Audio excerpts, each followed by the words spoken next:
Starting today, I'm moving in with my son, his wife, and their kids. I don't need anyone else. That's what we decided as a family," Ben said in a tone that suggested he wasn't joking. "Whoever you are, get out of the house, old lady. We're going to work together as a family, so please leave soon." "There's no room for you," as my son and his wife said this, mocking me. They gestured as if to shoo me away, even as I reached my boiling point in anger, yet I managed to calm down. Facing the three of them, I chuckled. It's silly to stand on the same stage as these people, to get provoked and angry.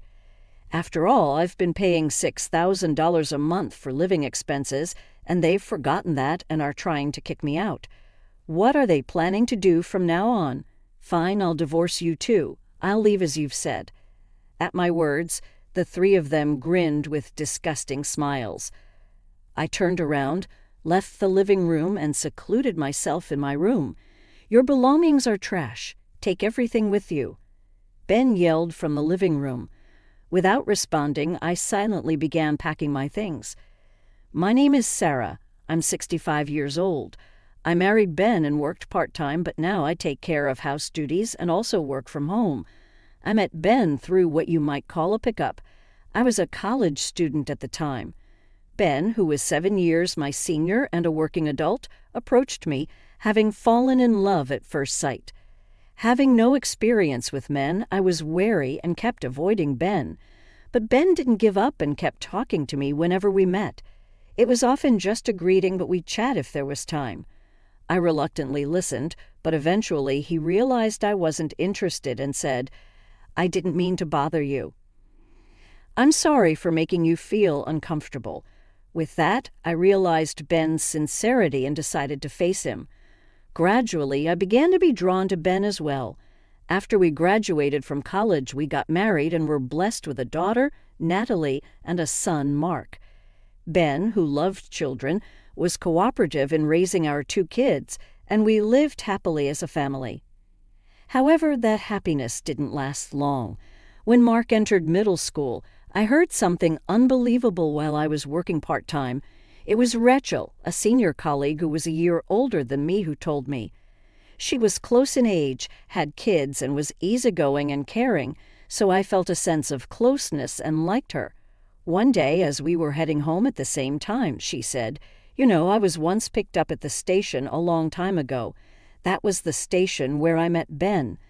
It was a coincidence that it was a pickup spot, I thought as I listened. Rachel continued, "My friends were also picked up by the same guy. It became a topic among us, and after observing for a while, it turned out he was hitting on various girls." "What? There's someone like that?" I exclaimed. "Yeah, it's surprising, and he was only hitting on girls much younger than himself."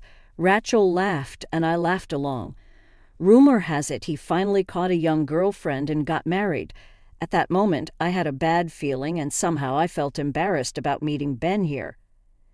Ben fell in love with me at first sight and just happened to meet me here. I wanted to believe he was different from those pickup guys, but my hope was shattered. Moreover, he's been telling everyone he fell in love at first sight. Those who were deceived into marriage. Poor things." Rachel continued to speak, but nothing reached me after I sensed that the pickup guy was Ben. I was ashamed of being deceived by Ben's words. Of course, I knew Rachel meant no harm. She didn't know my husband was Ben. "Sarah, you look pale," Rachel asked me worriedly as I remained silent. "Yeah, I'm fine, just thinking about what to make for dinner tonight. It's tough every day, isn't it? I wonder what I should make too." I managed to change the subject with that, but my mind was full of what I had heard, and I made mistake after mistake at my part-time job. In the afternoon, after dinner was over and the kids had gone to bed, I said to Ben, "Today, even though I heard something interesting from a friend at work." "Interesting? What kind of story?" Ben listened to my story. Surely such a kind husband couldn't have been the worst kind of pickup artist. It must be some mistake. It'll probably turn into a funny story. That's what I thought, but wanting to be reassured, I opened my mouth. "You know the station where we met, right? Apparently there was this guy there who fell in love at first sight with younger girls and was hitting on them." Oh, and apparently he even married one of the girls he picked up there. I laughed after saying that, but Ben didn't laugh, just wanting to be reassured. I, feeling increasingly crushed by anxiety, trembled as I said, "It's just a coincidence, right? You fell in love with me at first sight, right?" My voice trembled more than I thought it would. Then Ben suddenly burst out laughing as if he found it funny. Relieved for a moment, he laughed in front of me, trembling. "Love at first sight, as if you were just the one who fell for it. Really, that coworker of yours shouldn't have said unnecessary things. You would have been happier not knowing. That's terrible. So you're saying you tricked me into marrying you? Was your love for me a lie?" I raised my voice, unable to help it, as Ben continued to laugh as if it was funny. But Ben, uncaring of my feelings, added another cutting remark. "It's your fault for being deceived. I wanted a young, stupid woman who would fall for a pickup. That's why I chose you." That remark was evidence that Ben was fully aware he had deceived me. "Well, someone like you would have ended up with some terrible guy eventually. You should be glad you ended up with me. I've got work tomorrow, so I'm going to bed." And with that, he really laid down in bed. I think I was stupid too, but it was shocking to receive no support whatsoever. I had thought I was loved, but to realize it was all the same to him was unbearably frustrating. When we went to introduce ourselves for marriage, my in-laws said, "We're relieved he's finally marrying, and such a young girl too. We're delighted." I thought I was being praised, but probably Ben had been repeatedly told by his parents to get married. But now, knowing this truth, there's nothing I can do about it. Honestly, I no longer feel love, but it's not like our marriage is bad right now. And with our children at such a sensitive age, even if I wanted to divorce, I couldn't go through with it. The fact that I was mistaken about being loved and got married was sad and difficult, but I told myself I had to endure it. Yet, over time, I was able to come to terms with the past. The past is the past, I told myself, and even if there's no love for Ben, there's affection for the family life we've lived. After knowing the truth, our marriage couldn't be said to be good. Ben started avoiding me on his days off, going to play pachinko. Yet I no longer thought about wanting a divorce, and after quitting my part-time job, I started working from home, busily living each day. The kids grew up in no time and both found jobs in our hometown after graduating from college. Natalie later married someone from the same company. She had a child and now lives far away. Not able to see them often, but they're living happily as a family. The problem was Mark. After graduating from college, he quit his job. Soon after, "That company wasn't for me," he said. "The crappy boss kept dumping work on me. The part-timers are useless, just babbling away," he kept complaining. So at first, I simply thought it was a bad fit with the company or the boss. "That's tough. Surely you'll find a company that suits you, Mark," I said. I even supported his job changes. Thanks to that, Mark changed jobs but quit again soon after. It was a repeating cycle. I lost track of how many times he changed jobs before turning 30. I wanted to defend my child, but him quitting jobs so quickly, it seemed like Mark was just being selfish, I thought. Full-time employment isn't for me. It's too much responsibility and the pay is low, Mark would say. I'm fine with part-time jobs. If a customer or the head office pisses me off, I can quit right away. Eventually, Mark, having resigned himself to this, is now hopping from one part-time job to another. Of course, that's not enough to cover his living expenses. He lives at home, not contributing to food or utility bills, and seems to use all his earnings as pocket money for himself. "Mark, you're over 30. You can't live like this forever." I've tried to reason with him several times. Even if not a full-time job, at least a part-time one. No, even if it's just odd jobs. You won't see a raise if you don't stick with one place. Patience is important. But no matter how much I worry, it's like talking to a brick wall. As for Ben, he'd say, "Well, don't say that. He's our son. We have no choice but to support him. Maybe that's fine for now, but doesn't he worry about our child's future? Dad really understands, huh? Mark would say. Spoiled by Ben, Mark seems to have no intention of stopping his odd jobs lifestyle. Then at 34, Mark suddenly announced he was moving out, apparently planning to get married, and it seems he's found a full-time job. Actually, she's pregnant, so I've got to do my best, Mark told us. I was very happy, not just for Mark's independence, but also the relief that my worried son was getting married and the joy of having a grandchild. Mark's partner turned out to be Karen, 7 years his junior. Since Ben and I also have a 7-year age gap, Mark laughed, saying, "It's in the blood." So Karen came to visit our home. "Nice to meet you," she said, bringing a cake from a shop Ben likes, perhaps Mark told her, and her appearance was clean, making a good first impression. "Karen, we're looking forward to having you," I greeted her with a smile, and Karen smiled back, but it wasn't a smile. I felt an odd sense of mockery in her smile and tilted my head in confusion. "Huh. Oh, sorry, I just remembered that love at first sight story," she said. Contrary to my confusion, Ben and Mark started laughing uproariously. "Yeah, the story of how Mom got tricked. Really," Mark said. "You already told her." I was so embarrassed. I could feel my face burning. But at the same time, a sense of loathing for the three of them welled up inside me. Karen laughed again triumphantly, as if she had won, and turned to me. "I'm loved by Mark, so no worries there. Is that something you say to someone who is going to be your mother-in-law, even if it's our first meeting?" "No, maybe she said it to assert dominance because I'm going to be her mother-in-law." "Karen, you're funny and beautiful too. You must be popular, right?" I said. "If Dad has a daughter like Karen, he can rest easy then. That's great. I'll do my best to be a wonderful wife," Karen said. The three of them started chatting happily, leaving me out in the cold. But I didn't miss Karen looking down on me with a snicker. With Ben and Mark on her side, she acted as if she was superior to me. Mark and Karen got married and started living together in an apartment not too far from our house. Despite her being such a person, if Mark is happy, that's all that matters to me. They eventually had a beautiful baby girl, a healthy girl.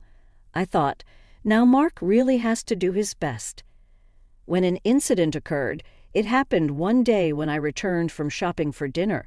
I heard a baby crying inside the house, thinking Mark's family had come over.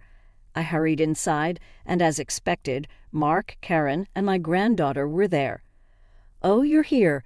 You should have let me know," Mark said happily. I put down my bags and rushed to my granddaughter. Then Karen said to me in a chilly voice, "Who are you?" I was stunned by her words. I couldn't understand what was happening. Mark laughed heartily at her words.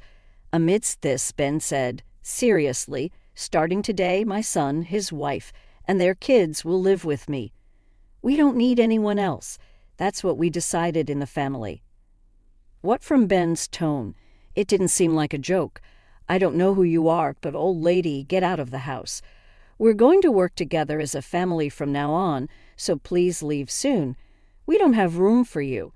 My son and his wife dismissively said this while making gestures as if shooing me away with their hands. It was a misunderstanding to begin with, getting married and all. At Ben's comment, the three of them burst into laughter again, pushing my anger to its boiling point. I should not be ridiculed to this extent, no matter what. However, facing the three of them, I too let out a laugh, finding it foolish to stand on the same stage, be provoked, and get angry with such people. After all, I'm paying $6,000 in living expenses, and they forget that and decide to kick me out. What are they planning to do going forward? "Fine, I'll divorce you too," I said. "I'll leave as you've asked." In my words, the three of them smirked with an unpleasant smile. I turned away and left the living room, retreating to my own room. "Your personal belongings are trash. Take them all with you," Ben yelled from the living room. Without responding, I silently started packing my belongings. The next day, I called the moving company. Given it was a weekday during the off-peak season, They said they could move my stuff that evening. Please, as soon as possible, I quickly responded, and it was decided that I would move out that day. I couldn't wait to leave this house. That was my sole focus. Watching me busily prepare to leave, Ben said with a laugh, "A jobless old lady, where exactly do you plan on going? I might have forgiven you if you had apologized." I completely ignored his words. I didn't understand why I should apologize when there was no reason for me to. "I'll be in the way of the move, so I might as well go to the casino," said Ben, having been continuously ignored by me, and left the house in the afternoon. Though I thought it would have been nice to hear even a single word of thanks, expecting anything from him was foolish. "Well, goodbye then," I said, watching Ben's back as he left the house. A few hours later, thanks to the moving company, all my belongings were transported. I contacted the real estate agent to bring the keys immediately, moved everything in, and the move was complete. There's still a bit of unpacking to do, but I was relieved to have successfully moved. Now all that's left is to proceed with the divorce, and I will be officially free. Lying on the sofa in a liberated mood, my phone rang. It was Ben. "Hello?" I answered the phone. Ben yelled furiously from the other end. "What do you mean by this? What are you thinking?" His sudden loud voice made me instinctively pull the phone away from my ear.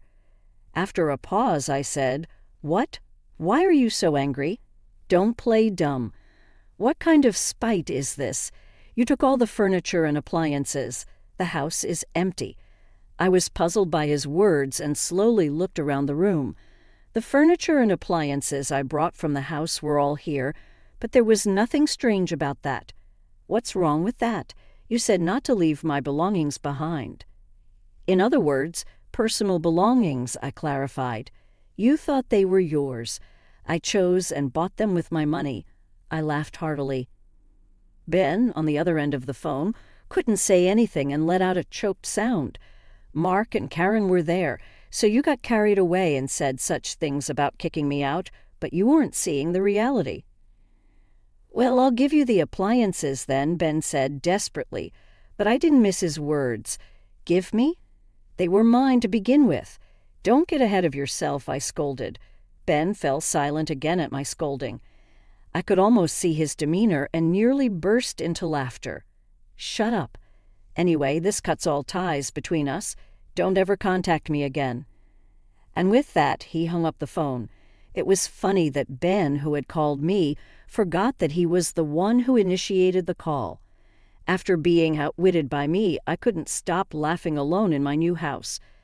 Though I didn't take his "don't contact me again" seriously, I still needed to get him to fill out the divorce papers, so I planned to contact him again.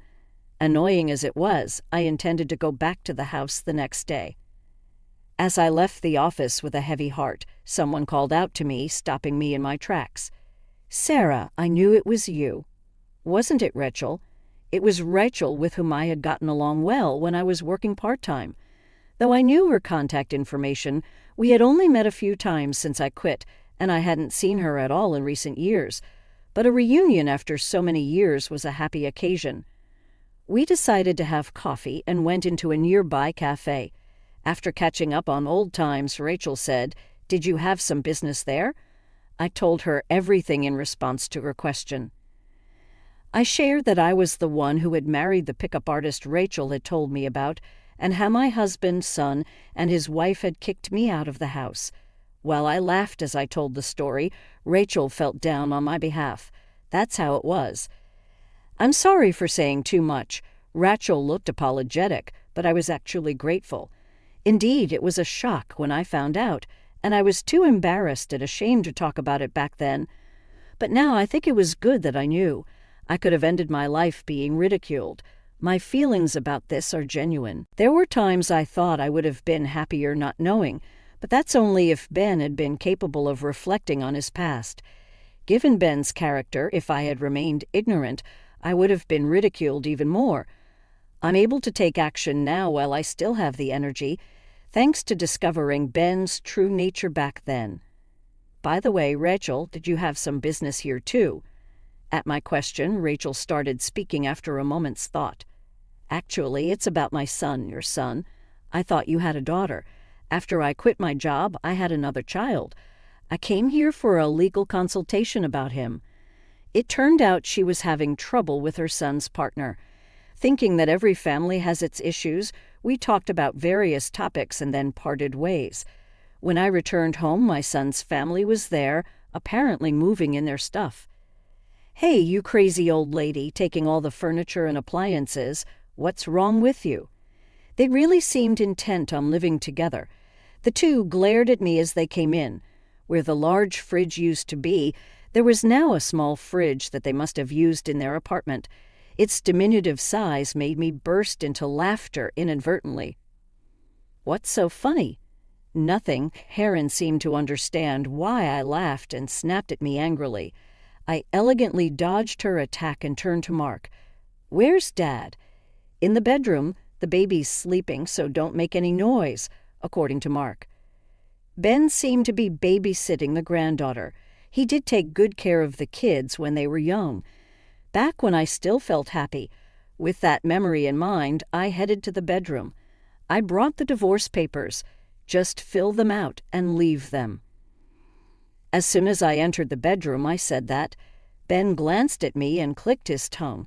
Standing up quietly, he was in the middle of cutting the baby's nails, having laid her down on the bed. "My relaxing time ruined by this old hag," he muttered, complaining as he snatched the divorce papers from me. Ignoring Ben, I peered at my granddaughter's sleeping face. Though a child of my disappointing son, she was my blood-related granddaughter. There's no lie in saying she's adorable, but looking at her face with a smile, I felt a chill run down my spine. Her cute little face looked exactly like Rachel, whom I had just met. And then I remembered the story Rachel had shared earlier about her son's girlfriend getting pregnant, lying to scam money, and then disappearing. Just a few hours ago, I thought every family has its challenges upon hearing Rachel's confession. But could it be that Karen was the one who scammed money from Rachel's son? That's what crossed my mind. If my suspicion was correct, then this child might not even be Mark's. With a pale face contemplating this, Ben spoke to me. "Here, I filled it out. Now get out, okay, and throw this away too. Well, you won't be seeing this kid again anyway, but you can keep it if you want." Ben handed me a tissue wrapped around the baby's nail clippings, along with the divorce papers. I took them without a word and left the house immediately. Then I hurriedly contacted Rachel again. A month later, my phone rang once more with Ben on the other end. "Hey, I got a notice that the electricity and gas bills are unpaid." "What's going on?" Again he raged one-sidedly, taking his anger out on me. "I don't know. Pay it yourself. Where's the money? How were these bills paid before? Where's the bank card?" I could hear him rummaging around, probably turning the house upside down looking for the bank book. Seeing Ben in a frenzy, I couldn't help but laugh. "What are you laughing at? Get over here. You've made a mess, so I can't find anything in the house." After saying that, Ben hung up the phone. Though I wasn't keen on it, there was something I needed to do. Reluctantly, I got ready and called someone. That night, I rang the house's doorbell. "You're late. What have you been doing, you freeloader?" Seeing my face on the monitor, Ben rushed out of the entrance and froze upon seeing the person next to me. "Who might this be?" "She's a friend of mine." "It's been a long time," Rachel greeted him deliberately. However, Ben tilted his head in confusion. "You don't remember the face of every girl you picked up, do you?" Rachel laughed. I couldn't help but laugh along then, feeling embarrassed, glared at me. "What kind of harassment is this? Bringing a woman I hit on here thinking I'd be upset? I wouldn't do something so childish. I'm here to see Karen," I replied. Together with Rachel, I entered the house. As expected, the living room was occupied by my son and his wife. They seemed quite relaxed in a home without me. Seeing my face, they made it clear with their expressions that they thought I was a nuisance. But frankly, I didn't want to come either. "So you must be Karen." Rachel began upon seeing Karen's face. Huh. Who are you? A friend of the old lady. Why are you bringing her here? She's a stranger. Karen retorted with disdain towards Rachel. Rachel looked incredulous but quickly responded. I've been looking for you. It was hard to find you since your last name changed. Hey, lady, what do you want with Karen? Mark stood up. Then Rachel handed Mark an envelope. Mark, puzzled, pulled out a document from inside. Tim Brown, who's that? What's this genetic research? Mark read the name on the document within. Tim Brown, Rachel's son's name. Hearing that name, Karen's face turned pale. She snatched the documents and envelope from Mark. What's this, Karen? You shouldn't look at someone else's mail. It's wrong. Her voice trembling. Karen likely knew who Rachel was and the content of that letter. We did a DNA test for my son and Karen's daughter. Your child is my son's child. Unfortunately, there's no blood relation with Mark. With Rachel's words, Mark turned pale and froze. Karen remained motionless, equally shocked. What do you mean? Ben, who had been silent, joined our conversation. I made good use of the granddaughter's nails you gave me. Yes, I had passed the granddaughter's nails Rachel gave me before to her, and I told her the granddaughter looked just like Rachel. It wasn't improbable for Karen, rude and deceitful, to scam someone for money, Rachel explained. Rachel discreetly sent the nails I provided and her son's toothbrush to a laboratory for testing, which confirmed a parental relationship. However, Rachel hadn't yet informed her son, knowing he would be extremely worried about the baby supposedly born. She wanted to assess the situation herself first to prevent her son from being shocked. That's not my child. It must be some mistake. Mark was devastated, pitiful. Thinking you were loved and being tricked into marriage, Rachel said to Mark the same words Karen had used on me. Being deceived into marriage by Ben, and now hearing those words directed at Mark, made me involuntarily smile. It wasn't my grandchild after all. Ben collapsed, shocked. The child will be taken care of by us. There will likely be a lawsuit. Wait, not that, please. How will you raise her? You're getting divorced, right? And you don't work right. You also have to return the money. Karen clung to Rachel's arm, crying. I'm sorry, please forgive me. Rachel spoke to Karen gently, trying to console her. You drove Sarah out and sneaked into this family with lies. Do you think you'll be forgiven, though? Rachel's tone was gentle, but the coldness in her words left Karen unable to retort, only to wail in response. And what about the bank? I turned back to Ben, who was in a daze, his eyes vacant. Before the granddaughter was born, Ben was overjoyed, calling her his inner grandchild, his hope for living. Now that is gone. I can understand the shock, but I had to confront him with an even harsher reality. The bank is only with you. There are no others. What? How did we manage the living expenses until now, the utility bills? There must be an account for living expenses. Ben sounded surprised. I was the one providing for the living expenses every month, $6,000. Of course, I have no intention of doing that anymore. At my words, Mark also looked up. Ben's eyes darted around, unsettled. $6,000 every month. Ben sounded surprised, as if he didn't know until now. Yes, didn't he know? Well, you just spent it however you liked. Ben looked up at the sky, perhaps reflecting on his actions, thinking he hadn't been caught. He had poured all the money he could freely use into gambling, and when that ran out, he secretly took from the food money. It wasn't once or twice that the money I set aside for payments disappeared. Thought you weren't caught. Your wasteful spending inflated our living expenses, in my words. Ben defiantly raised his voice. But there must have been a bank book with savings, like for bonuses, right? You took that years ago, all of it blown on gambling, don't you remember? Confronted with the truth, Ben looked startled, likely having forgotten. And he must have misunderstood that it still existed. I sighed in disbelief. I've been compensating for that with my own money without saying anything.